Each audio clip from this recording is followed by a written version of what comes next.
All right, welcome, welcome. It's Friday, and you know what that means? That means Crypto Talk with Brianna and Scott. I'm Brianna. You're Scott. No, let's see. Who's Scott? Who's Brianna? Hi, Brianna. How are you? I'm just so confused and muddled today. There's something in the air. I am right there with you, Scott. But no, I'm good. Happy Friday. I'm hearing my echo, so I don't know. Maybe that's you have Up. your. Yep. Forgot to do There we go. AirPods. We'll get that squared away. Hold on here. All right. Let's see if that works. Bluetooth. Oh, wake up. All right. Here we go. How's that? Okay, there we go. Much better. Much Yeah, no, better. I'm doing really good, and never a dull week. There's always a lot going on. I'm excited to wrap up the week and kind of kick off the weekend. I'll be bringing forward. Not that it's necessarily what I want to talk about, but I think it's important as we kind of follow up with what happened at the Fed meeting over this last week, along with some SEC regulation. They're coming kind of both after Coinbase and Sushi Swap. So wanted to highlight that a little bit. I know I talked before about potentially covering El Salvador and their mining through volcanoes, which I think is super interesting, along with just some other topics. We're going to push that back to maybe next week and talk about some not as cool but important stuff today when it comes to regulation and inflation. Exciting. How are you? Inflation. Yeah, I'm good. I'm good. I'm wealthier today. I will talk about that in a minute about the airdrop from Arbitrum. So that was a lot of fun. But I'm also going to be talking about. I've got an interesting article here that summarizes a little bit about the Biden administration and how they are down on crypto. And so I'm going to read some really interesting quotes from an article that describes some of them and some refuting because it's not all correct necessarily.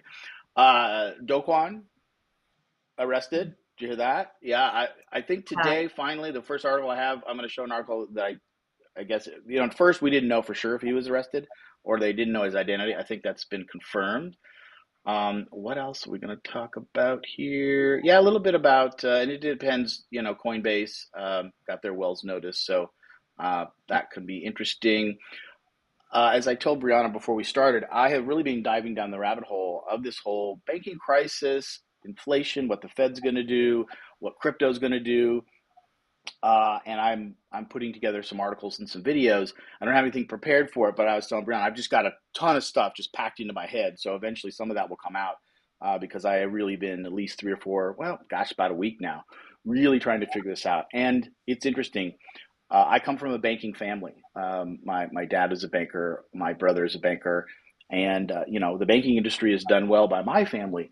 But it is really interesting to see as things sort of crumble and to see how things have really changed. And although I'm super pro crypto and definitely believe that we need a new financial system, I have I don't have anything against the banking industry per se, as a lot of people probably do. But I just the way I look at it is it's just the way it's been. It's the way money evolved from the 15th century or whatever, right? Since we started counting things and using shells and gold and whatever for money, it's evolved. And the most interesting thing about it that I think is the banking industry, the financial industry evolved because humans can't trust humans. And, again, it's not even necessarily a bad thing. I'm not denouncing humanity because, again, as we evolve from, the cavemen or whatever, this is how life evolves. And uh, we are in the business of preservation. We are trying to protect ourselves from either whatever predators, right? And then as humans came into the industrial ages and so on, uh, everybody needed to protect themselves to be out for their family. So if that meant borrowing or stealing or whatever from this guy, you that's what you did to preserve. Now we've come a long way, right? but that trust factor is it's still there. So all the systems were created for trust. Then comes along Bitcoin, which this may be the most radical issue about Bitcoin, right? Is the fact that it now alleviates having to trust other humans, right? Get rid of all the third party, all the middlemen for the most part, right? Because now code does it, right? And so we put our trust in the code. Completely different concept. And if you think about it, or at least the way I think about it, it's probably one of the biggest issues why it's so hard for more people to adopt this, because we're just so used to that system. And we just take it for granted that, well, yeah, of course, you have to have all these middlemen to trust. Why wouldn't we? Right? And then this new concept comes along where you don't have trust. So, anyway, so yeah, not off on a rant right off the bat, but that's this interesting thing about the banking system. And then you see all this built-in flaws, and you got the Fed, and these were all created throughout the 1900s to protect from depressions and from banking scandals, and they put the Fed in, and they put the FDIC in, and again, more middlemen into the system, right? And then it just, it's not perfect by any means, and it creates these cycles of bust and boom. But and a lot of it is debt, right? So we see that all this borrowing, all this money printing, all this debt that really fuels this whole thing created the greatest generations and our whole economic system across the world, but mostly in the US and in the West, right? Just this juggernaut power. That was created by debt. But it's boom and bust. That debt cycle is just unattainable for the long run. And so we're right in the middle of it, right? We're seeing it right now in our lives. We're seeing this cycle kind of blow up. But we also saw that the Fed jumped in, right? And they just injected a whole bunch more money in there to float it along. The question is, how long will this last? Now, did we talk last week, I think, about Balaji, who predicted that Bitcoin would go to $1 million? Didn't we talk about that last week? Or Uh, do you remember hearing him say that? I don't remember. Well, I think I remember hearing him say that. I don't know if we talked about it last week, but maybe we did. Maybe we touched on it. Well, that's the whole thing. It's interesting because this guy named Balaji, right, predicts that Bitcoin in 90 days will be $1 million. And Mhm. if that's the case, that means the whole financial system is blown up, and everybody, or as many people can, when go into Bitcoin, right? And so the reason I bring that up is there are a lot of people now talking about that. Like, oh my gosh, in 90 days, this thing could, implode, and I better be into Bitcoin or something. I don't believe that. I think that we're in this cycle, and it's continuing. Eventually, I think we'll get there, but I don't think it's in 90 days. But Whoa, 90 days. yeah, Okay.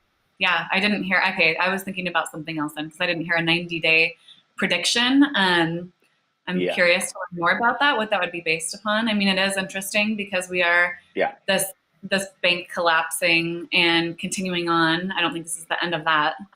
And then me personally, I'm waiting for what's going to happen to be able to launch this Fed Now program in July. That's kind of where my mind is what's going to happen before July when Fed Now is supposed to be coming out. That's kind of the precursor to CBDCs. And I just feel like, yeah, and there's been other people that have said, maybe it's not, maybe there's nothing behind this, but something's going to spark that something's going to set that off to where people feel like they really need that stimulus, which will create a direct line between us and the Fed. yeah, So I don't know. That's interesting. I'd like to learn more about that. That's yeah. high. I All think right. it's a high amount, $1 million in Well, 90 days. yeah, and so he took a bet. He bet somebody $1 million that it would go to 1 million. And I hadn't really followed this guy, but he's been around a long time. He was the CTO of Coinbase, um, but he's got a big following, and he's very. I've watched some podcasts. He's very articulate, very knowledgeable, and he laid out his whole reasoning for this. And it's certainly aggressive. I think I haven't really found anybody that I respect that totally agrees with him, but everybody agrees that it's an issue, it's a problem, it's going to happen, but not in 90 days. But it could. I mean, we don't know what's going to happen, next week, this weekend, if more banks. It kind of depends on again, the whole thing is based on trust, and I might as well just get into this now. Part of it is that, right, the banking system is we run on this fractional reserve banking system, which means that the bank takes in their deposits from people, they immediately lend it out or take that money and invest it, and so they only have a fraction of the deposits that everybody has in there, which means that if everybody in that bank goes to take their money out, they don't have enough money. That is the way it's all done. That's the way it's been done for a very, very long time. Fractional reserve banking. And so that whole system is based on the fact that we aren't panicking, that not everybody's going to want to get their money out at the same time. But we have seen over the years that sometimes that happens. Sometimes some things happen that scare enough people that they do try to do that. And the Fed and the government has always stepped in and quelled that, and things went back to normal, and they've always been able to do it. The government backstops it. And that's what we saw this time. And so what we saw in this banking crisis really was that Silvergate Bank, Silicon Valley Bank, and Signature, three very large banks, three mostly very tech-forward banks. Silvergate banking a lot of the crypto companies, right? We know that. Silicon Valley Bank was the bank for almost half of the startups, the tech startups in the U.S. That's huge. And then Signature was also sort of a mixture of those, had some crypto, had a lot of tech startups, and all three of those. Now, the reason it's interesting that those were big tech banks. Of all the banks, why did that happen just to those three? Now, I'm going to throw this out here, and we can talk about it if we want later, but there's a conspiracy theory that is backed up by some of the stuff that I'm going to talk about here in the Biden administration. And if you look at what the Fed is doing and some of the stuff you're going to talk about, there is this conspiracy theory that really the government really had a plan to take down these three banks because they were getting ahead of themselves according to what the government wanted. Too tech forward, crypto just being, let's just call it tech, but also, a whole new financial system that the government's not happy about. And there's this idea that this was a planned, coordinated effort to get these three banks, along with all the other regulation that's happening with Kraken and with Coinbase and everything else. So you take all this together and you look at what the administration, including the Fed, the regulators, everything, is saying, whoa, this crypto thing is moving too fast. I think it's because, last year or, with FTX and everything, it was just too much too fast for them. And they didn't do a good job regulating it. And now they're like, oh my gosh, we need to get our hands around this. And so it's a very coordinated effort to try to slow this all down. So there's, what with Silvergate and Signature, there, and maybe all three of them, they shut those banks down fast. They didn't give a lot of time to let them figure out if they were solvent. There, Signature Bank in particular, there's a lot of evidence that they were a solvent bank. They had troubles. They had a lot of people withdrawing, but they were able to secure enough money, and they would have been able to open up Monday morning fine. But the Fed didn't let them. There was certain reasons that they basically shut it down, got it sold before Monday. And so that will be looked into as some sort of something was fishy there. So that's just sort of this overall arching thing where you've got the government cracking down, you've got the Fed doing all these regulations, and then the other thing is that the Fed knew about this crisis in the banking industry for at least a year. All of 2022, they saw this happening. They could see it on the books. They knew it was there. And they didn't really do anything about it other than I think maybe this was the plan, was, okay, we see this happening. They didn't notify anybody. They didn't say, hey, you need to look into this, because these banks had all these long-term bonds that were very low interest rates, and now short-term bonds were 4 or 5%, and they had all this stuff on their books at 1 or 2%. So they were underwater. So they didn't necessarily have enough deposits or cash to cover their debt. If they had to sell those bonds today, they would have been insolvent. So they figured out a way to, on their books, on the accounting, it was a little accounting trick that basically allowed them to reevaluate those bonds long term to maturity. So they didn't have to sell them. So even though if they had to sell them now, which you should do that, on the books each year, look, what is the value of these bonds? They'd be insolvent. And this just kind of perpetuated over the time until finally dominoes started falling with Silicon or Silvergate, and then Silicon Valley Bank, and then Signature, and then it just started rippled out from there. But the end result, and I'll sort of end here, is that the Fed then came in and just basically said, look, everybody's covered. 250,000, that's what FDIC normally covers. But we know these tech businesses that were in these banks, they all had more than 250,000. And the Fed came in and said, you're covered. All those depositors are covered, no matter what.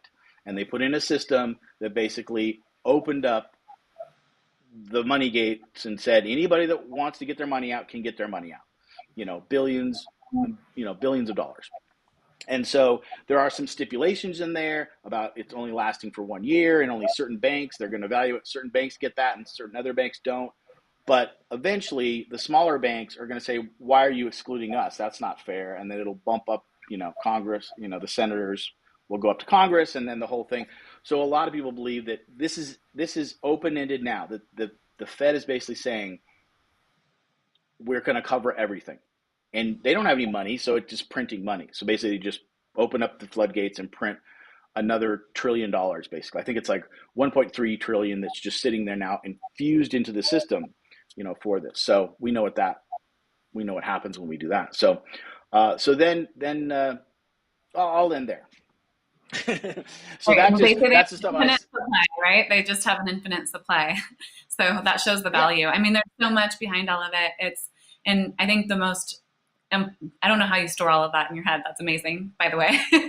But good research this last week.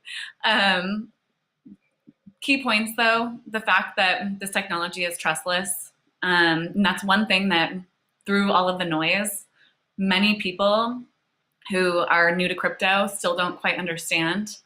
I mean, I didn't even know that for the first close to year that I was first investing, what this all really stands for. So the fact that it removes those middlemen, and that's why the middlemen are the banks, and they don't like that because they become obsolete.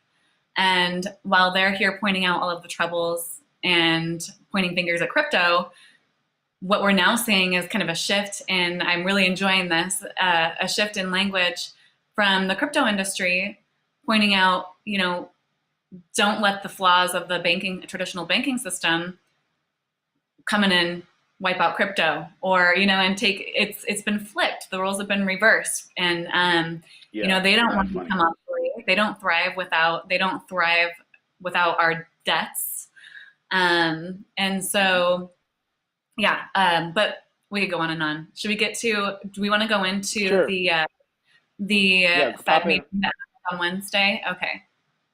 All right. So here you're up. Okay. So out of this one, we're going to go to this one. Okay. And first off, clearly this was a headline from CNN because it says 5 big from the Fed's extraordinary meeting. Just extraordinary. So extraordinary. the rates were raised by 25 basis points. I just took the five big takeaways so we can kind of discuss these, and I'll elaborate on them a little bit. So number one, no pivot coming this year. So Powell said that the central bank anticipates growth will slow and inflation will decline gradually this year and next year. But what he said is, in the most likely case, if that happens, participants don't see rate cuts this year, he said. So while the Fed is data dependent and future changes to interest rates are uncertain, he said a cut to interest rates this year is not in the central bank's baseline expectation. So that's number one, no pivot coming this year.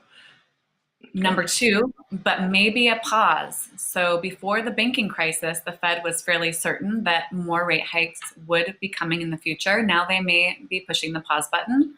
Still, hitting pause on rate hikes is not the same as hitting stop altogether. So what he said on Wednesday, Jerome Powell, that while the Fed has made some progress on bringing down inflation, there's still a long way to go. So the process of getting inflation back down to 2% has a long way to go and is likely to be bumpy, he says. Now, number three, more banking regulation is needed.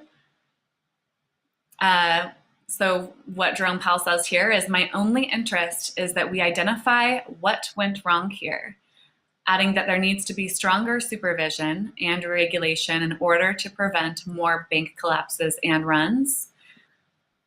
Powell said that the Fed wouldn't jump to conclusions, adding that it would be inappropriate for me at this stage to offer my views on what the answers might be. I don't know, there's something that comes to mind there for what I think he could be referring to. Yeah. And then, Oh my gosh. Yeah. We'll talk about that one because wow. I'll put together a thesis that he is not he, but the Fed was the problem. But we'll go there. okay, okay, we'll revisit that. We'll revisit number three. And then number four, uh, but the banking crisis may help bring down inflation. So the current banking crisis means that banks lend less, meaning tighter credit and more difficulty to borrow, which results in a slower economy, which will bring down inflation. Maybe that's interesting. Okay, That's the hope that's that interesting. the current banking crisis is kind of doing the dirty work for Federal Hmm. Reserve. Hmm. And then number That's five, interesting. job losses are a risk that Powell is willing to take. So, by the Fed's own prediction, the unemployment rate will rise to 4.5% by the end of the year, up from 3.6% last month. That could translate to more than 1 million more Americans out of work by the end of 2023. And what Powell said is that an uncertain but acceptable outcome, we have to bring inflation down to 2%. He said in the response to a question asked Wednesday about the risk of snowballing unemployment, stating there are real costs to bring it down to 2%, but the costs of failing are much higher. And if the central bank doesn't get inflation back in place, you can have a long series of years where inflation is high and volatile. And it's hard to invest capital.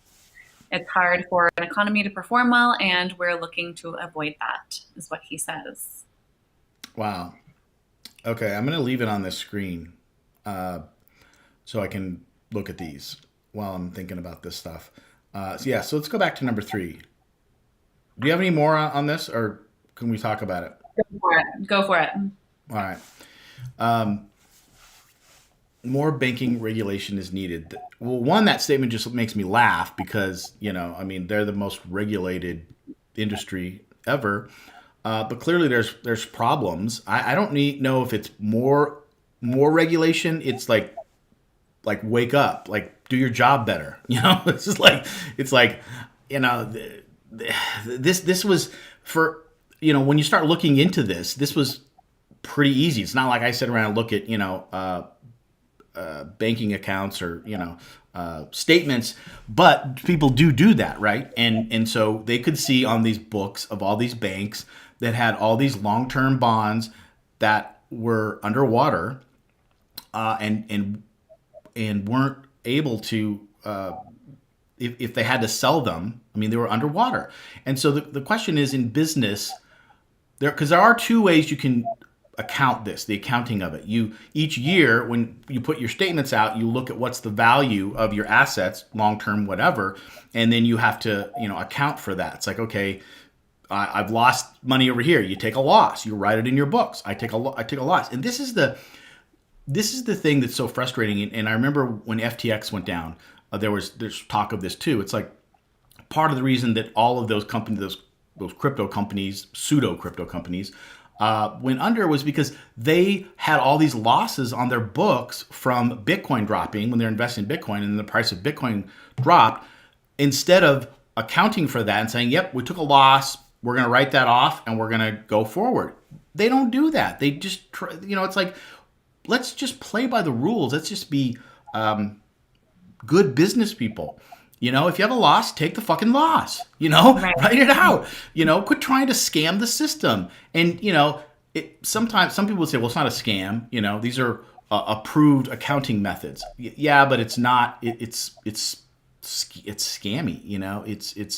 It's not the right thing to do. That's for sure. And it caused many problems because if you just keep trying to hide the truth, inevitably it's just going to explode in your face. That's what happened with FTX and those businesses. It's happening here in this case. Now, as to why it happened, well, here's my simple sort of explanation of this. You've got 2008, 2009 crisis.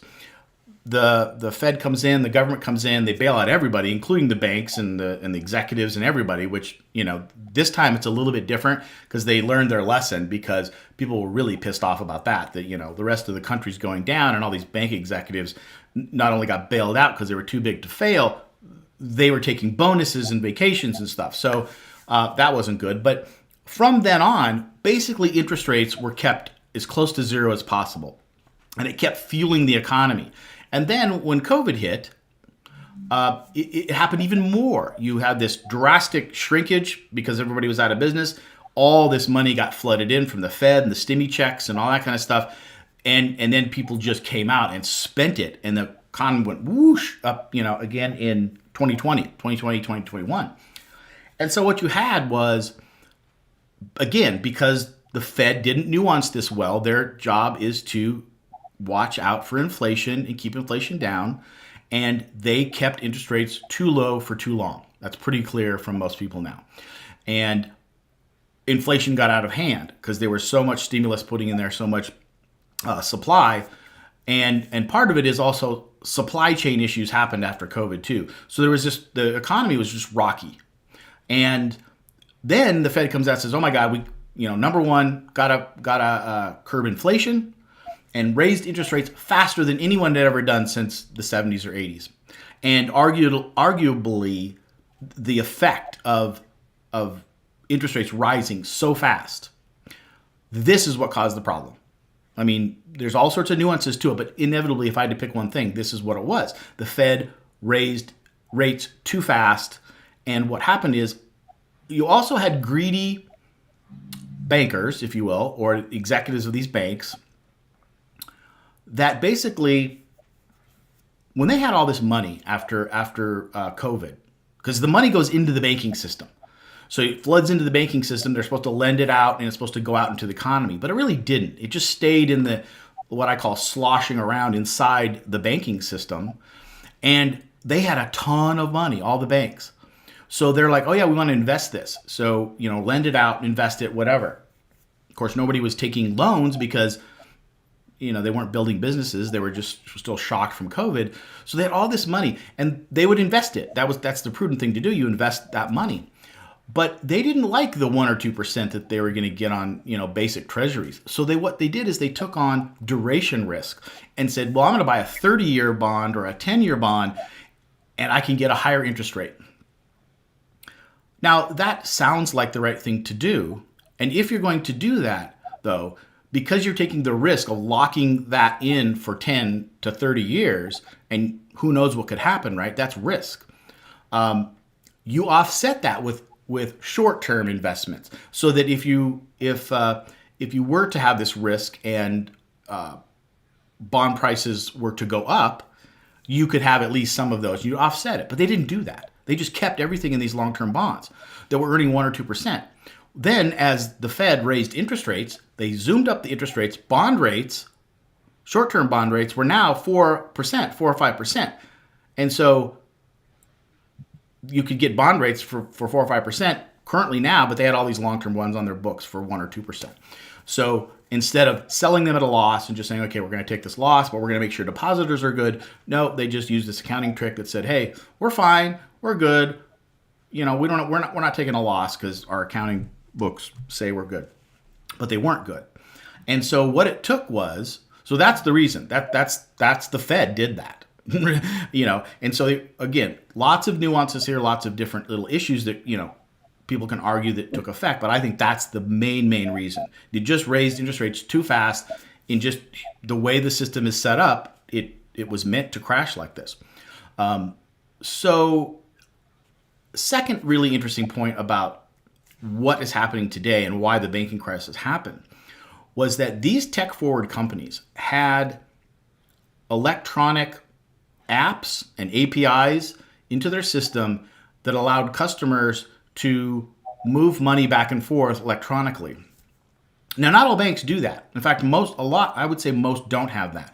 You've still got to basically either stand in line or call the bank, or, you can't move a lot of money electronically. Now, us in crypto, to me, we're like, duh, that's how it's done. It's like, what are you talking about? But that's not the way it's really done in the banking industry. Now, the banking industry is trying to move forward, and you had Silvergate, Silicon Valley, and Signature, three of the biggest banks, and they all had this. They were tech savvy. Their customers were tech savvy.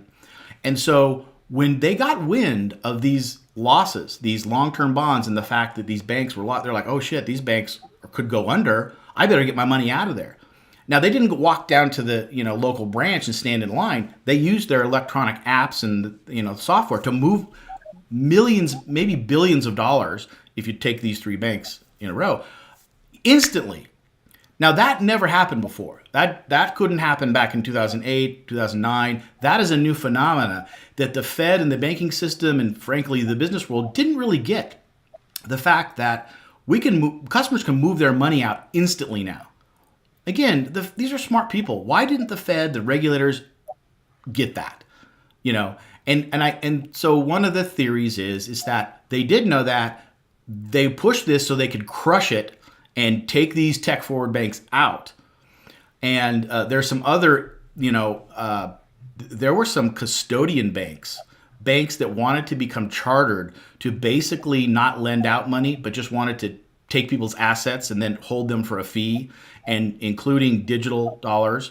And those banks were trying to come online and get chartered federally, and they denied all those about the exact same time that all this stuff started to happen here in this year. So there's a very coordinated effort to literally take back technology, to step back from the forward-moving technology of crypto and fintech or banks that have financial tech that can allow us as customers.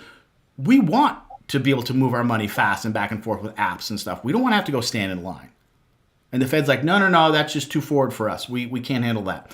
So that's why, to me, this is really fascinating. Now, I don't like to get into conspiracy theories and go down those rabbit holes, but this one is interesting. It seems like there's a lot of evidence in there, but I don't know. This could be just ineptness, or it could be sort of a coordinated plan. When you look at what the Fed is doing, and now they're taking on Coinbase, and they're taking on Kraken, and they're taking on, everybody in crypto, along with this situation that happened, and you put them together. I guess that's what conspiracy theorists do. They kind of take dots and try to plot them together. And maybe that's what I'm doing. I don't know. But that's kind of my current thought process on it now. Yeah. Okay. Yeah. You had a lot of good points there. And I think, I don't know. Do I think this was a coordinated effort? I mean, I think that this is what some conspiracy theorists do, is you look at the end goal of what's trying to happen, and then you say, okay, the dots are connecting as they go, and it's just visible. Because what I see happening is what has always been done: is we have here, you guys go out and build this technology, and then we're going to take it away from you, and then we're going to use it for our own good. We're going to create central bank digital currencies. We're going to make as much turbulence as we can and volatility so that you're going to become dependent on us. And we're not going to put that freedom in your hands. We want to remain in control. Yeah. So I think there's going to be a lot of volatility, and then we're going to see FedNow being rolled out along with this coordinated effort from unelected officials, which this is not a conspiracy theory. This is fact, and that's the Bank of International Settlements, the BIS, who has coordinated efforts around the world to implement CBDCs pretty much everywhere in every single country. So, I mean, would that be there? Explain that a little bit. So how would an international company do that, or entity? So the Bank of International Settlements is the central bank of all banks. Okay. They are not. They don't. They are not within a specific like region. They're kind of a. It's. There are many organizations that are unelected that Yeah. are outside of this, and they're pulling all of the strings. And that's not to say that they have the ultimate power. I think that they believe that they have more the ultimate power, and Yeah. they're kind of the a lot of these organizations are the base of where then we have like how the media is going to be portrayed, how the propaganda is going to be portrayed when it comes through mainstream media, such as CNN. And so really paying attention to that language as citizens here and where that's coming from. That's why it's like the extraordinary meeting of the Mm. Federal Reserve. I mean, you're going to see that language through a lot of those mainstream media sources, and then you'll see the bashing of and the labeling of everybody that they don't like when it comes to crypto, when it comes to all these things. And Yeah. it's kind of the essence of what, I'm proud to be an American, not that I'm not happy to be here, but we're bullies in a sense, and we go in and we just take, and this is kind of a reflection of that. You guys build the technology, we're going to come in, we're going to take it, but you guys didn't do it right. You guys didn't do it right because last time we gave you a stimulus, you put it into crypto and you put it into toilet Mm. paper. So the Hmm. end result is, and this is where the dots connect as you go, because the end result, what I see being, and we'll give it a couple of years and we'll see if I was right, not just me, but is then here, we're going to use this technology to implement CBDCs that we control. And then we're going to tell you where you're going to spend it so that we don't have these economic crises, so that we don't have the spending going in the wrong directions anymore because you guys just don't know how to do it right. Is what kind of will be coming at us. That's what I see. But I think this was definitely a coordinated effort. I think they're trying to have that volatility and just so much to be able to confuse people with who don't take the time to Mm. research, because still there's so many people that, Oh yeah. you get so wrapped up in that volatility of the day to day of like, oh, now we have this bank crashing and this and that, but still you're not seeing like, if only the focus was on what Bitcoin provides, then, we would have so much more there. And we clearly don't have that language being used through our mainstream because they don't want it to be seen. And along with just decentralized finance, removing that middleman. If we really wanted to be in a trustless system to where we didn't have to experience all of this, these bank runs and all of these things, then if that was the end goal, then that would be highlighted in our mainstream media. Kind of how I see it, Yeah. but that was just my. Yeah. Yeah. That is interesting. When I look at the way, again, this isn't a defense, but it's how I try to reconcile the world in my head, because I inherently believe that people are good. They're doing the best that they can with what they have at the moment. That's just how I approach the world. But there's a lot of shady stuff going on. But I just think that everybody's got their own little focus, right? Again, if you are the U.S. or if you are a regulator, you're used to control. That's your thing. You have the control over this. You get paid for this. You are respected if you're good at controlling. So when it feels like things are out of control, you're going to do anything you can to maintain control. And that's just human nature. It's just nature, and it's also an aversion to change. People don't like change in general, right? So I don't really, the way the U.S. Yeah, we are kind of bullies, but again, when you're on the top, you don't want to get knocked off. Again, sports, business, just any analogy, right? So the U.S. is the reserve currency. We don't want to get knocked off. So yeah, we want to do everything in our power to control this. But there's a lot of shady stuff that goes on, unfortunately, to make that happen. And that's what we're seeing. It's like, yeah, when you look inside this stuff and you see the sausage being made, it's ugly. And most people don't have time or take the time, to look into the details. And frankly, what's interesting is that with so much information out there, we have more information than we've ever had at our fingertips individually to do the research. Unfortunately, almost because there's so much and because we're so polarized, it's really hard to get at the truth. I don't even know if we are able, we as individuals are really able to find the truth. Because to me, unfortunately, we all just gravitate towards our own truth. And because of social media and, kind of what we're doing here, we just spew it out there. And it's okay because, we've always said this is just our view. We're crypto fans and this is our view of what's going on. But both of us are, we're humans that we think about the human condition and we understand that there's a spiritual component to life, or that life is good, and we're trying to love our fellow man, right? And yet we are fascinated by the technology, by the future. We're not going to sit around and wait for technology to catch up to us or whatever. We're forward-thinking people, and most people that are listening to us are that way too. And we're interested.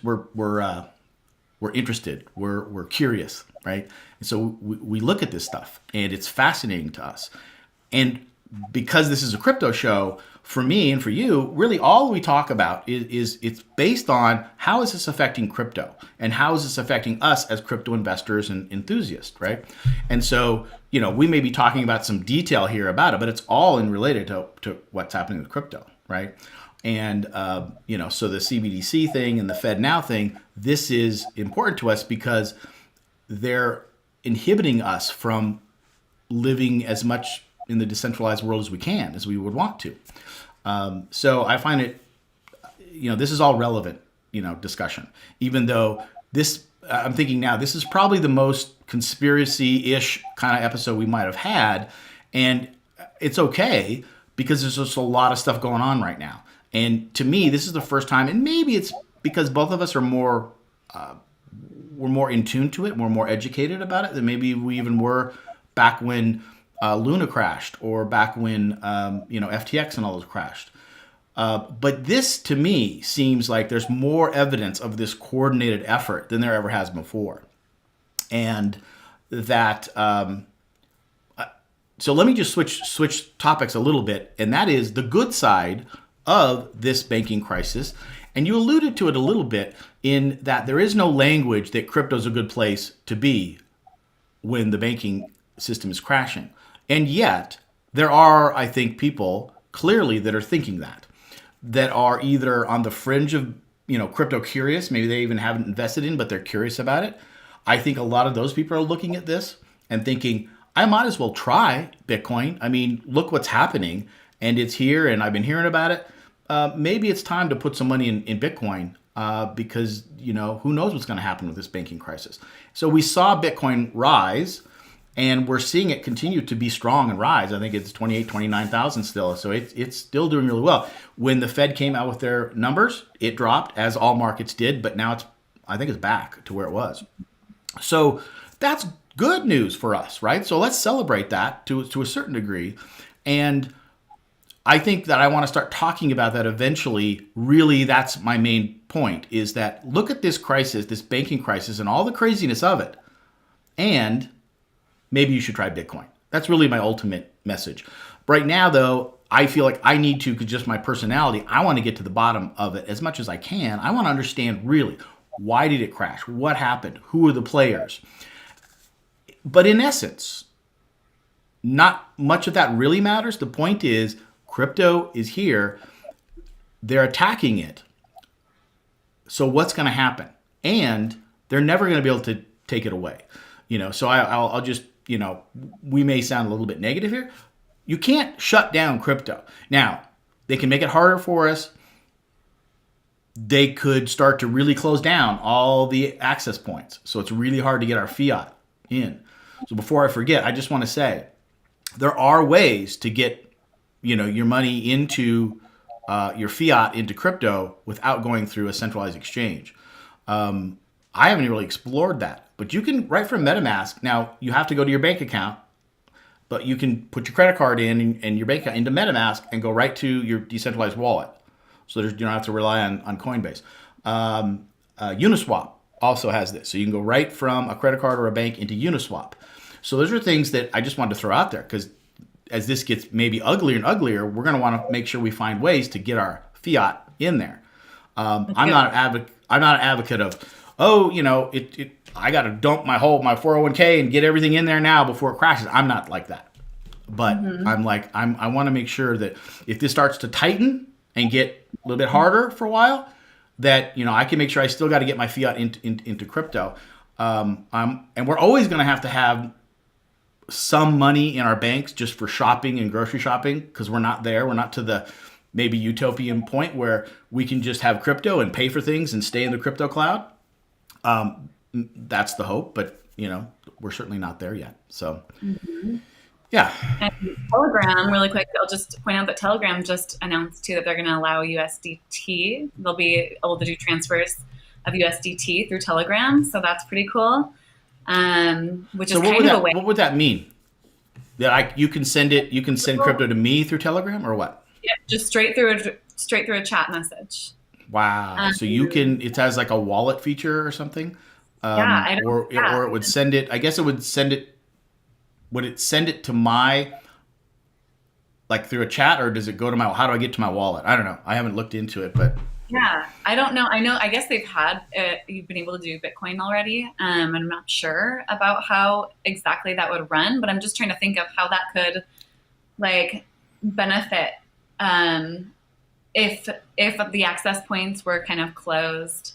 right. No, I think we should start talking about that. I mean, it's kind of good to have a global community because then you can maybe like send somebody, if you're blocked off here in the United States, you can send somebody Totally. else somewhere else, they can then send us some Bitcoin after we send them fiat. I don't know. Just trying to think of ways because, yeah, I think it's important to have something just a little bit outside of traditional finance if you're going to want to, Yeah. anyways, we don't have to go further into that, but yeah, that's a So good point. so this is off another tangent, but it all kind of relates, and this is my mind. So we'll see. Okay, so I'm going to switch things up a little bit. I participated in the Arbitrum airdrop, and I think I'd mentioned before, that I've been working on this, and I'm part of a group that we basically identify potential crypto projects that doesn't have a token now but may drop one in the future, and we figure out what are the transactions that we need to do on that platform so that when they do drop a token, they will reward us as loyal users. And that's what happened with Arbitrum. It happened with Optimism. It's happened with lots of other ones before. But yeah, so it's crazy though, because what you do, it's not a lot of money, but it's a lot of time. And so what we did is we identified different applications, different trading dexes and NFT platforms and whatever that were on using the Arbitrum network. And then we would go in and we would do little transactions. If there was a dex, we would swap, some USDC for, whatever, wrap Bitcoin, and then we'd swap it back. And we basically just create volume of transactions and or invest in really cheap NFTs, just so they saw our transactions. And again, everything's on the blockchain, right? So when Arbitrum or whenever these companies decide to reward their users, they know that when they're going to come out their token. And by the way, you never know this. They keep all that very secret. You never know when they're going to drop the token or when they're going to take their snapshot. Because what they really do is they say, okay, we're going to just look at the blockchain, right? And we're going to look at every wallet that's transacted with Arbitrum. We're going to take a snapshot and we're just going to go and look at all the wallet addresses. And from in those wallet addresses, they could then look at how many transactions and what we did. And what was interesting was they didn't come out with a list and say, hey, you're getting rewarded if you do this, this, and this. We had to guess. And so, obviously big community of people that are doing this. And so there's all these ideas of what you should do. And when I went to look to see on the day, I said, okay, here's the snapshot. Arbitrum provided a login to go and see, what, if you were qualified, you'd put your wallet address in there and it would say, yes, you've qualified for this or that. And there was about 7 different criteria. Now, I only qualified for 3 of the criteria, one of like the other criteria is like more like whoever put more money through there. So we used very small transactions. So if somebody used higher transaction amounts, they would get more. They would get more. And so some people got 1,200, 1,500 tokens per wallet. That were just airdropped because of their participation. I got 825 for 4 wallets, and I think it was 675 for one other wallet. So I had 5 wallets that I did all these transactions. And so yesterday they dropped the token, and it started at $8 in the morning, and crashed the system because everybody's trying to get out their tokens, and it crashed the system. So I'm not sure when it went back online, but about 12 or 1 o'clock Mountain Time, I was able to get in. And it was funny, the group that I'm in, we had like a Zoom party, and we all kind of did it together to see how much, we had. So I ended up receiving $6,000 worth of Arbitrum tokens. And so what I did is I sold 3/4 of them and put them into USDC. And I'm just keeping the other ones in Arbitrum tokens because I think Arbitrum's going to be a really good program, and I think it's going to go up. So by the time that I got in there, I sold them for about $1.40. If people got in early, they could have sold them for $6, $7, $8 or whatever. We'll see where it goes. It was hovering around $1.40, for a while. It may go down lower, but we're hoping that actually now, once it's out there, that it's a really good project and it'll go up higher. So this was a really fun little new kind of crazy, experiment that I've been talking about. We've identified in the group that there's about 100 of these projects that are out there that this could happen. ZK Rollups is another really big one. In fact, that one's probably going to snapshot here any day, they say. So I've got to get in and get my transactions in there because it could be even bigger than this one. So let's see. There was a reason why I connected that. It made me think about wallets and about, when we were talking about Telegram and, how does this work? Okay, so it's really interesting about the wallets because Arbitrum doesn't want people like us really to be, we're not scamming the system, but we're kind of playing the system, right? It's like we're not necessarily, great users of these applications, although I found a couple that I think are really great by doing this. And so we were putting in, small amounts, whatever. And one of the things is that they could look at things like if you're just going to have, if you're taking one wallet and then you put money from one wallet to another wallet, another address, but in the same account, like my MetaMask, you can create multiple wallets addresses. I have one, it's my main account address that I do most of my DeFi and stuff in. And then I have these 5 very specific addresses all within my MetaMask account that I would use to see these different transactions and these different protocols. But you don't want to send any money from one wallet to the other wallet, I guess, because they can look at that and that looks more like a scam or something, and so you would be disqualified. And again, some of this stuff is guessing, some of this is people that have done this, prior. So right now, my first thought is, okay, so I've got like 1,200 USDC sitting in a couple of these wallets that I want to consolidate and use as new investments or cash out in fiat or whatever. I'm not sure what I'm going to do, but I don't know how to do it. So it's so funny about the wallet thing. It's like, well, do I have to send it back to Coinbase? Well, I don't want to keep it on Coinbase. So then would I send it from Coinbase back to my main wallet that I can then spend it or invest it? So it's just funny, wallet. Paying attention to your wallet is really important, and not only we talked earlier about these airdrops and how you can get scammed because they can just airdrop into your wallet. You sign the signature away, and now they can steal from you. This was actually a great concern of ours because this Arbitrum airdrop was very big, and there were a lot of scammers out there. So there's sort of a leader of our group, and he's like, okay, don't do anything until we get together and I map out exactly what steps you do. Because there's lots of scammers out there. It turned out to be pretty easy. We were able to just go into the Arbitrum site. You type in, you connect your wallet. You click, are you eligible? It says yes or no, and then you go down to claim them. You claim them, and then you could then they're in your wallet. They're in your MetaMask wallet, and as ARB tokens. And then I sold half of them, or a little bit more than half, into USDC via some on Uniswap, and then somebody said, I'm just using MetaMask, and he just swapped them in MetaMask, which was much easier, right? I didn't have to go into our Uniswap and mess with that.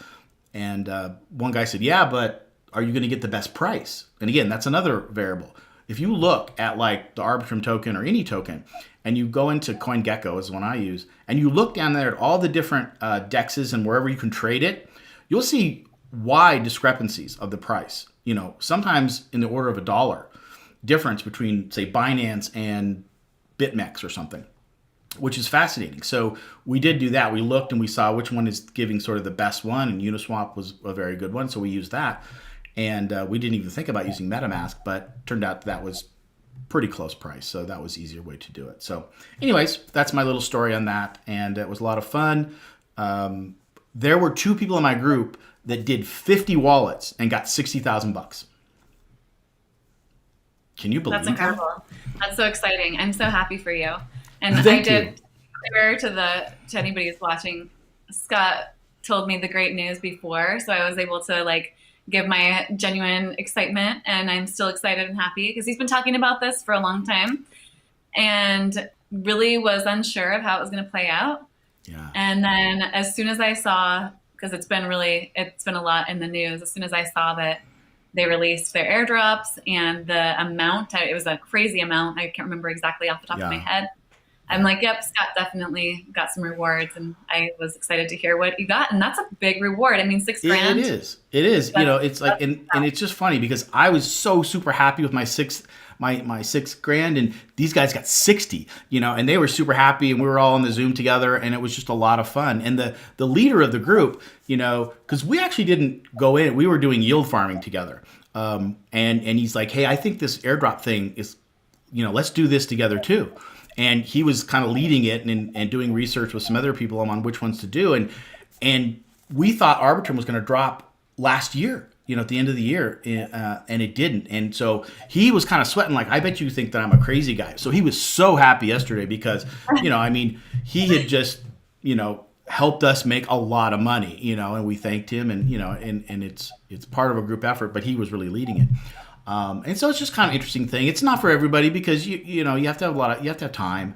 But what I like about it, and it's what I also like about yield farming, is what it really does is that it makes you do a lot of transactions. And what I found is that that's the confidence you have in crypto, is by just doing transactions. And so it's not for everybody. If you're investing in Bitcoin and you're a hodler, that's great. You're not going to do a lot of transactions, and that's fine. And frankly, I resisted it a little bit at first. It's like, 'cause it's scary, right? Whatever. But once you do lots of really small ones, you just get that more confidence. Now, what I have to guard against is becoming too complacent and becoming sloppy, because every move you make in crypto, every transaction, you're 100% responsible for it, right? And I've lost, dollars, hundreds maybe, with mistakes. Not thousands, not millions, but, hundreds of just stupid mistakes. But that's part of it. If you're going to do that many transactions, you're going to mess up a few of them. But yeah, just doing all those transactions. But these guys had to do thousands of transactions when they had 50 wallets. And we do this very safe. The way we do this is that we use a VPN. And every time we make a new transaction, we disconnect the VPN, go to a new site, log into that site, connect to that wallet, make a transaction, and then when we have to do another wallet, we have to break that down, connect to another VPN location, go into that next wallet, connect to that application, make the transaction. With 5 wallets, this drove me crazy because in Web3, these applications aren't all the greatest. They don't work great all the time. And one of the things I find is that connecting a wallet and then disconnecting a wallet, it doesn't work very good. And so a lot of times I'd have to restart my browser or clear my cache or do something completely different or sometimes wait an hour or two for a transaction to clear all the way through. And I didn't know if one went through before I could do the next one. So it's a very time consuming, kind of frustrating process, which is why I'm so in awe of these people that did 50 wallets. I mean, they must be robots. How I don't see how they could have done it, but it paid off. It really paid off. Wow. So Yeah, it paid off. And thankfully it did, because that would be a lot of work for yeah, it to not pay off. But it's kind of its own little niche. it is. It's a weird little Yeah, you might, niche. yeah. Huh, that's interesting. So are you going to continue? And that's the other thing too, is once you get the reward, it's Yeah, hard not to, then you have to like be like, okay. And luckily you put in some work to where you're going to value that reward, to where you're going to be like, okay, yeah. how am I going to make sure that I'm not going to just blow this, um, on something. But are you going to continue on with the airdrops on other Oh yeah. projects? Oh yeah, we've got like this guy. He said that there's about 100 that are sort of identified out there, and we've got 5 more that we're just in the middle of right now. ZK rollups or ZK sync or like ZK whatever. It's been in the news quite a bit. Another layer protocol. I'm not sure if it's a layer zero. It's kind of its own unique thing, but Vitalik Buterin is big on it.